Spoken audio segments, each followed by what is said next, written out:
அசுரரை வென்ற இடம் அது தேவரை காத்த இடம்.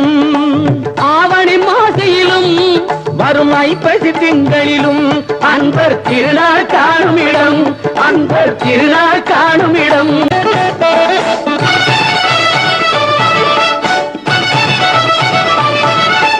பொன்னழகு மின்னி வரும் வண்ணமயில் கந்தா, கண்மலரில் தன்னருளை காட்டி வரும் கந்தா.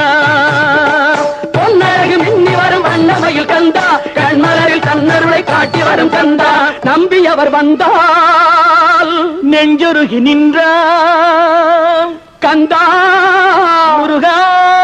நம்பியவர் வந்தால் நெஞ்சுருகி நின்றால் கந்தா